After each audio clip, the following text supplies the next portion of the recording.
പ്രദേശത്ത് പോകും.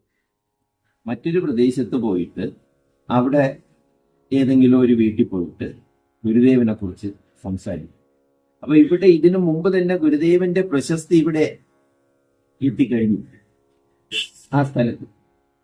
അപ്പൊ അവിടെ അന്നാട്ടുകാർക്ക് ഗുരുദേവനെ കാണണം എന്നുള്ള ആഗ്രഹമൊക്കെ ഉണ്ടാവും. ഈ ഗുരുദേവ ഭക്തൻ മറ്റൊരു സ്ഥലത്ത് പോയി ഇതിനെക്കുറിച്ച് വളരെ വിശാലമായിട്ട് സംസാരിക്കുകയും സംസാരിച്ചതിന് ശേഷം അപ്പൊ അവിടെ കൂടിയവരൊക്കെ പറയും, നമുക്ക് ഗുരുദേവനെ ഒന്ന് ഇങ്ങോട്ട് വിളിച്ചാൽ. അവരിൽ നിന്നുമാണ് ആ കൂട്ടായ്മ കേട്ടതിന് ശേഷം അവരൊരു കൂട്ടായ്മയാകുന്നു. അവര് ചിന്തിക്കുന്നു ഗുരുദേവൻ എങ്ങനെ വിളിക്കുന്നു.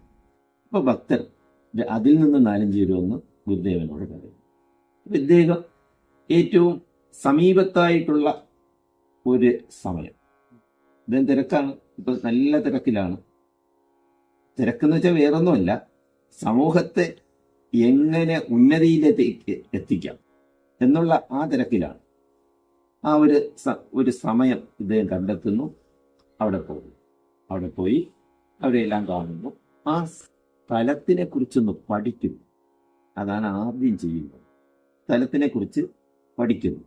ഈ പഠിക്കുക എന്ന് പറഞ്ഞു കഴിഞ്ഞാൽ ഇപ്പോ നമ്മളൊക്കെ പഠിക്കും പോലെയല്ല. നമ്മളിപ്പോ ബാലരാമപുരത്തിനെ കുറിച്ച് പഠിക്കണമെങ്കിൽ കുറെ പൂർവികരെയൊക്കെ കണ്ട് അല്ലേ, അവർക്ക് കേട്ടറിവുള്ളത് കേട്ട് പിന്നെ എവിടെയെങ്കിലും പുസ്തകമുണ്ടോ, അങ്ങനെ ഇദ്ദേഹത്തിനൊന്ന് നോക്കിയാൽ തന്നെ അറിയാം. ഇദ്ദേഹത്തിന് ദീർഘദൃഷ്ടി ഉണ്ടായിരുന്നു. ദീർഘദൃഷ്ടി എന്ന് വെച്ച് കഴിഞ്ഞാൽ അതിന് പല അർത്ഥങ്ങളുണ്ട്. വരാൻ പോകുന്ന കാര്യത്തെ കാണുക, അങ്ങ് വിദൂരയിലിരിക്കുന്ന കാര്യം ഇദ്ദേഹത്തിന് കാണാൻ പറ്റും. ഒരു സ്ഥലത്ത് പോകുന്നതിന് മുമ്പ് ആ സ്ഥലത്തെക്കുറിച്ച് ഇദ്ദേഹം നല്ലവണ്ണം നേരത്തെ അറിഞ്ഞിരിക്കും.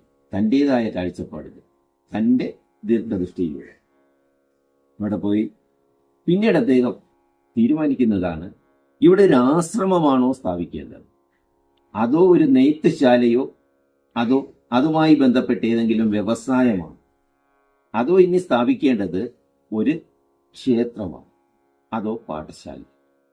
ഇതിലേതാണ് വേണ്ടത് അതാണ് അദ്ദേഹം സ്ഥാപിക്കുന്നത്.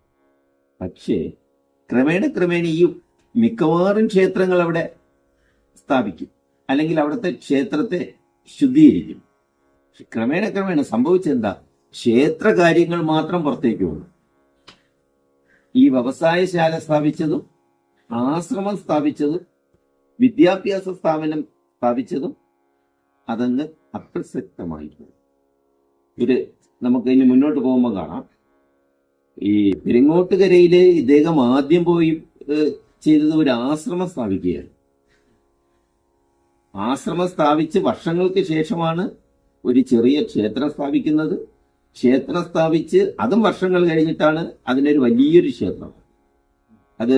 അതിലത്തേക്ക് പ്രധാന പങ്ക് വഹിച്ചത് ദിവ്യശ്രീ ശിവലിംഗദാസ് സ്വാമികളാണ്. പക്ഷെ ഇന്ന് ആ പെരിങ്ങോട്ടുകര അറിയപ്പെടുന്ന ക്ഷേത്രത്തിന്റെ പേരിലാണ്. ആശ്രമത്തിനൊക്കെ അപ്രസക്തമായി. അതോടൊപ്പം തന്നെ അവിടെ നെയ്ത്തിന്റെയും മറ്റ് തയ്യലിന്റെയും സ്ഥാപനങ്ങളും ഉണ്ടായിരുന്നു. അതെല്ലാം അപ്രത്യക്ഷമായി കൊണ്ട് ക്ഷേത്രം മാത്രം ഉയർന്നു വരിക എന്നൊരു രീതി.